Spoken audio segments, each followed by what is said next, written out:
પણ એક નાનકડી વાત શિક્ષકો કે શિક્ષણ જગતમાં પડેલા યાદ રાખવા જેવી છે.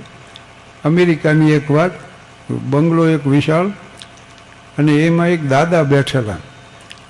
એમાં નાનકડી બાળકી એક આવી દફતર એની પાયાને, અને એ આવીને સીધી દાદાને કે, દાદા અમારા સાહેબો રહ્યા ને એમાં સમજણ નથી જાજી. તો દાદા કે એમ શું કરે છે? તો અરે કે નાના બાળકોને કંઈ અઘરા દાખલા લખાવાતા હોય છે. 5 અઘરા દાખલા લખાવ્યા પેલી બાળકી કે.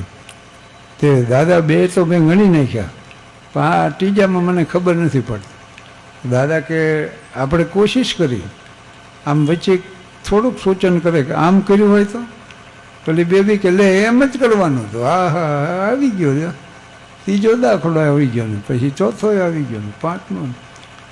હવે ગમે ત્યાંથી રોજ દાદા પાસે આવે અને એ દાખલા ગણે. મેરી આ બેબડીનું નામ હતું, બેબીનું.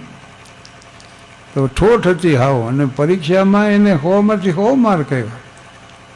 તેની માતા કે તું તો હાવ ઠોઠ હતી, તો આટલી બધી હોશિયાર ક્યાંથી થઈ ગઈ? તો કે દાદા ભણાવે મને.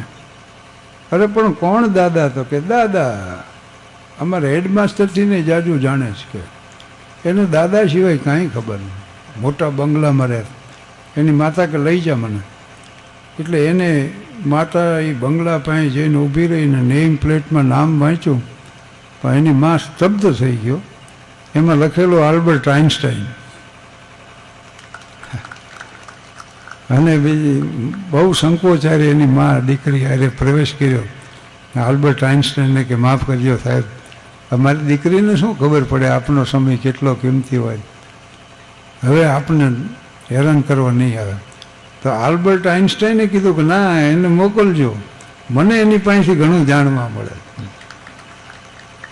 મેડમ મોન્ટેસરી કહેતા ને, સમજાવવાનો પ્રયાસ ન કરો, સમજવાનો પ્રયાસ કરો.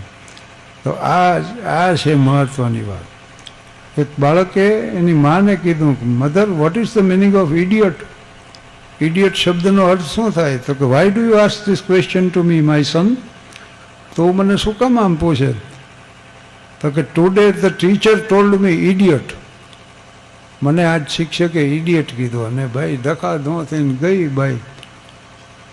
અને શિક્ષકને કીધું કે તમે શું મારા દીકરાને ભણાવો છો? કાઢી દો એનું સર્ટિફિકેટ.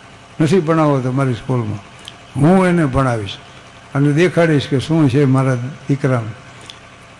એ દીકરાને માતાએ તૈયાર કર્યો અને જગતમાં 1400 શોધો કરી.